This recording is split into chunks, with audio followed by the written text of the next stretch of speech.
Welcome, everybody. This is Ryan, and I am back with a very special guest today. I got Jonathan Moss. Jonathan is the EVP of Growth, Go-to-Market Strategy, and Ops at Expirity. I know Jonathan just through multiple circles, communities, you name it, right? We nerd out on AI things together. And I was thinking of someone that would be amazing to have on the show because of their quote unquote AI nerdery like myself. Jonathan, welcome. Happy to have you here, man. Hey, man. Thanks for having me. And yes, I love the nerd in both of us. So yeah, we could do this stuff all day. We literally had to put the governor on the nerdery level with us when we started because we just started talking about a bunch of shit before the show even came on. And I'm like, we're gonna run out of time, man. We got to start recording soon. So we were just talking like, what about this tool? Have we done this? Have we worked on this? Right. So awesome as always, man. Good to see you. And excited about what you're doing. Cause like you're working with a larger company. You guys are 100 million plus, right? And one of the things that I noticed from you that I've seen is like, I think you do a great job of like deploying AI concepts in your business, but then also still using them, right? Because like I think that's often a big gap where we see leaders that don't use them, don't use agents, and then they just talk about it all the time, right? So anyways, man, why don't you give us a real quick backdrop on you before we get into it? And would love you to share some of the stuff you're working.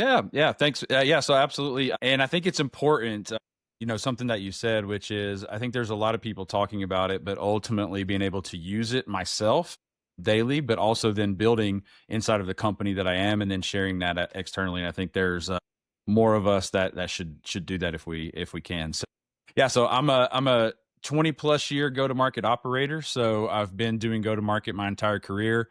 I started in publicly traded companies, and then I've worked in startups and even started a launch startup. So I've been kind of at every phase, but everything through go-to-market, and that's kind of where my passion lies. I think go-to-market's a complex system, and AI has a lot of benefits for helping us run it effectively and efficiently. So that's a little bit about me, but mainly my experiences in technology, both B2B and B2C. Okay, perfect. Well, let's get rolling, man. So what are you most excited about that you're working on right now? Because like I know you're working on a lot of different things across different areas. Like what has you most excited right now on the AI side? Yeah, so I'll actually give you two things. So and they're slightly different. So the first one is, I'm working with Expirity is the company that I work for, and we actually just launched a multi-agent orchestration platform that uses conversation to really help with this kind of patient journey. So if you think about healthcare today and you think about how fragmented it is from the time you need to find care, schedule care, manage your care, get your information, understand, what your discharge paperwork says, what the labs even mean, because it's all foreign language to you. How do I schedule referrals? Yeah. All the different, how do I manage my own health and wellness? Ultimately, there's a huge gap right there, right? It's fragmented. And so what we found is an opportunity, the company has over 40 million patients that go through its software and services every year. And so ultimately we've started to build out we built the infrastructure, and now what we're doing is we're adding what we call skills to that infrastructure. So think of a skill as just a specialized agent that then has a specific task or outcome that it's trying to achieve on behalf of the patient. And then obviously on that orchestration that I was mentioning before is that it's using all the data and information that we have about the patient, about the provider, about medical history, et cetera, and just helping them navigate that healthcare journey. So that is something I'm truly excited about, and was one of the biggest reasons why I decided to get into healthcare, because this is my first healthcare role. Like I said, tech go to market. This is my first healthcare role. So super excited about that. I would say internally, if I think about go to market, is really just reimagining how go to market works. And I think the word reimagine is important because ultimately, you hear a lot about bolt-on AI or people slapping AI on top of their existing go-to-market processes and things. And I think that's the wrong way to do it. I think you got to reimagine what is the buyer journey you're trying to build for? What is the go-to-market that you want to have? How can it be intelligent, predictive, proactive, autonomous, all those things? And I think we're in the midst of being able to build that type of go-to-market system for everyone. And so those, I think, would be the two biggest things that I'm most excited about with what I'm doing today and what the future looks like. Okay. That's amazing, man. Well, let's do this. Maybe we break it. Let's see how much we could get done, because I know we usually cover this in 2 episodes, right? So you want to show us what you're doing on the internal side first, and then maybe we hit the GTM side, or what's your thoughts on that? Yeah. So I think maybe on the internal side, let me come back to that. I can explain a little bit about it, but I don't have anything particular. Yeah, you can show me. Yeah, I don't have anything I can particularly share right now. So I think let's maybe spin on the GTM side, if that's okay. Okay, yeah, let's riff on that, man. What did you set up? Talk to us about like how you set it up, systems used, all those kind of things, man. Yeah, for sure. If you want as well, man. Yeah, I'll share the screen, and then let's dive into a few things. Let's see here. Let me know when you see it. Wrong screen. Wrong screen. 1 second. Sorry. Okay, let's try this again. Cool. All right. Let me know when you see it. Coming up. Thinking. Processing. Okay, there you go. Cool. Cool, man. All right, sweet. So let's take a look at this. So what I want to showcase here is using AI agent mode. So I will say it is pretty good for those that are just getting started or using it. I would, recommend you do some testing. I think from Ryan's and I perspective, it's okay. I like to speak openly and candidly about it. I think it's okay, but I think it provides a lot of value, and you'll kind of see that here. So in this first example, what I'm doing is really, I wanted to do some in-depth analysis around, an area. So if you think about your go-to-market strategy, if there's an area or a segment or something that you're trying to look at, and then come up with some business opportunities based upon demographics, the gap in the market, consumer demand, things of that nature. And then what I asked it to do was create a detailed business plan, a P&L for each of the businesses, and like an investor presentation to present. And so what you'll notice here is it worked for a little bit and just wanted to confirm, something that, hey, look, I'm going to confirm, is this what you're looking for? I said, yes. And then what you'll notice is it built out a full market analysis. It gave me its methodology, so the geography, time frame. It gave me its sources and limitations. And then it really broke down kind of the demographics like I mentioned.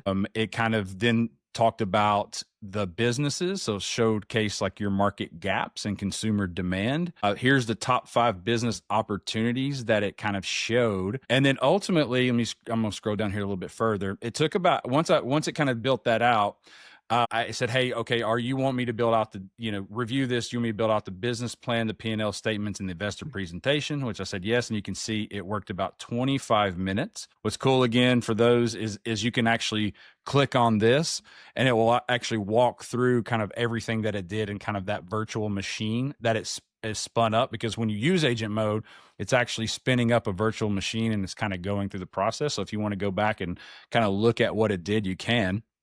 And then what it did again, it just built out this P&L, and you can see here some of the financial assumptions. So I could easily kind of put this into a document of sorts if I wanted to. So it did that for all of them, and I'm just going to scroll down here to kind of show you the final. So then it built a spreadsheet for me, presentation here. So it kind of said, hey, here's the investment opportunities, with your market snapshot. Here's the different areas that I ask it to look at around the area.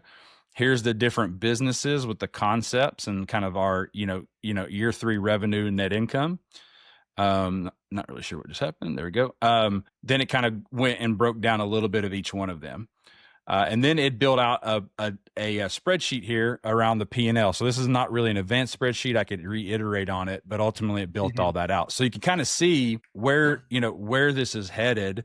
And to kind of show you like a real example that I used internally, is we have this product called One Packs. And so One Packs is a pack system for radiologists. Okay. And so the company I'm with is PE backed. And so ultimately we purchased this, we did an M&A with this, this product and said, hey, okay, we think there's a market for it. What is that? And so basically if you take that same concept I shared, what I did was go through and now that I know the product, I use the product, and then I went through a TAM analysis, then build a go-to-market strategy, et cetera. So there's so many impactful ways that you can use, Chat GPT, whether it's AI mode, whether it's deep research or AI agent mode, deep research, et cetera, for, any of the leaders out there, anyone who's trying to set up a business or those that are running businesses today. Love that, man. I think it's great. And I agree. Like, it's always good to look at, because like we spoke about this. I wasn't like blown away with the results from agent mode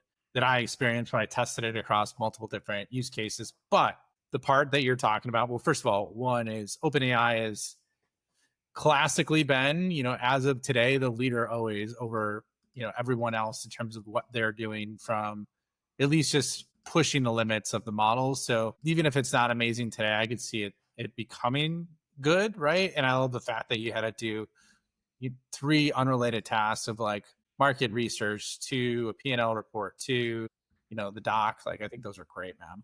What about the one where you sourced a candidate? Like, that was really interesting and a good use case too, of like, you had a candidate you need for someone, you use agent mode to try and source that. Like, would love to hear what your thoughts are on that. Yeah, absolutely. Let's show you. So again, this is another use case of agent mode. And so ultimately what I did here was I just said, hey, I've got a job description, and I copied the job description from LinkedIn here. And I said, please search and provide me the best 10 to 15 candidates you can find in Nashville. The reason I selected Nashville, not only did I just, move here, but we're setting up an office. So we're looking for talent in the Nashville area. And so I was kind of specific. And then what it did was, you can kind of see it worked for 15 minutes here. And again, same thing, you can click and kind of see what it did. I actually think it's kind of interesting. If I play here, is it actually, you can kind of see it go through and look at different people's profiles, and kind of some of the things that it did. So I thought that was, kind of interesting, again, to kind of watch through it. But ultimately what it came up with was, it looked at that, they looked at that job description, and then it basically gave me back candidate. Here's what their current role and why it aligns to our requirements. And here's kind of the evidence and notable details. And so it kind of just broke this down for me. And so that way it gave me a very quick and easy, think about how hard it is to navigate LinkedIn. But ultimately it gave me a quick and easy way to kind of just have a list of people that I could just go and look at and see if these are people that I may want to proactively reach out to for a role, et cetera. So I thought that was a pretty good and simple, worked for 15 minutes. So it was a very simple prompt. Like, none of these, I try to show things that are simple as far as, complex prompt, not complex prompts. And, so you can kind of see how simple this one was to just, give actually pretty good impact here, as far as what taking time away from your day and allowing the AI agent to do the work for you. Awesome, man. What did you think of the results? Did you, like, when you went through them, were you impressed, not impressed? Yeah. So I think, I think overall, so, and this goes back to the prompt, because this was just an example. So I think overall, you'll notice, if you look, I've got a senior manager. So I think it did. So here's where I think it did well. It aligned with what the role, it kind of the overall level of what I was looking for with RevOps experience, et cetera. What it didn't necessarily align well with, and this is where I could improve my prompt, is around the level of experience that I was looking for. What you'll notice here, just in the first three, you've got a senior manager, you've got a senior director, and then you got a CRM administrator. So very different levels of what you're looking for, right? And so, but ultimately, what I would say is, you can obviously easily fix that with the prompt. This was kind of a test. I was actually just playing around and being curious about what it would do. And I was actually surprised, because I hadn't tested AI agent mode with LinkedIn yet. And so I was actually surprised how well it did. But ultimately, yeah. So really great results, aligned with, if I make my prompt a little bit more specific around the experience or level I'm looking for, I bet it would return the right things. Excellent, man. Well, that's good feedback. And I love the way that you kind of approach it. You're like, hey, like, the model didn't produce the perfect results, but here's where I could have guided it better. Because I think that's where a lot of people fall down, right? They like I tried it and it doesn't work, right? Versus like, all right, well, did I give it everything it needed? And I think that was really good. And I like the use case too. And I think there's a lot of utility in that. I'd be curious, like, how that stacks up side by side versus just like deep research. Because I've had clients that have used deep research for basically evaluating vendors, and at marketing do that at like a $300 million company. And he's just like, this saved me days of work that I didn't have the time to do. Right. So I'm with you. So, I'm with you. I do that a lot too. So in fact, I've done a ton of vendor evaluations with deep research. One of the weekend projects that I'm going to have maybe this weekend or next, and I'll share the results with you, so you can feel free to do what you want, is What I'm curious in, I think the biggest question people ask is if I think about the business outcome or what I'm trying to achieve and the jobs to be done, and I don't have the internal capabilities, or I've decided that it's not something I should go build or leverage a current foundational model or a building a custom AI agent for, something like that. What is the right tool for me given the tech stack that I have today? And so one test that I'm going to run is, can I feed deep research and I'll use GenSpark for this as well, because I know, you like me are big GenSpark fans too, is can I give you my tech stack? Can I tell you what it is that I want to accomplish? And can you go find the best 3 to 5 vendors that would accomplish that given my current tech stack, right? Because everyone has a different tech stack. And I think that's one of the, so I can evaluate vendors all day long, but how do they, who works best with what my current setup is today, I think is one of the missing pieces. And I really want to see if AI can help people solve this. Yeah, that's a great one, man. I love that use case. I did a simpler, dumbed down version of that today, actually with GenSpark earlier today. Like my computer's been kind of acting up memory wise. And so it's still working good, but I'm like, I need to get a computer with more memory. I have too many apps open, too many tabs, AI models, whatever. And it spun up because I was going to use agent mode, and I tried it in agent mode and it crashed, right? But then I tried it in GenSpark, and basically it gave me an answer in like 2 minutes, and it was pretty good. So I'd be curious to like what the results are of that, because I think that's another amazing use case that you're thinking of it. So, well, unfortunately, man, we're up on time. Where can people find you? Where can they find more about you? And then we'll wrap things up, man. Yeah, sounds good. So so follow me on LinkedIn. I'm typically there posting all the time. So with my buddy Ryan. So you can find me there. Just look for Jonathan Moss. And I work for Expirity. So if you're thinking about looking them up, feel free. I can share a video with you about kind of what we've built if you want to use it and post it, as far as the care agent, what I was mentioning earlier.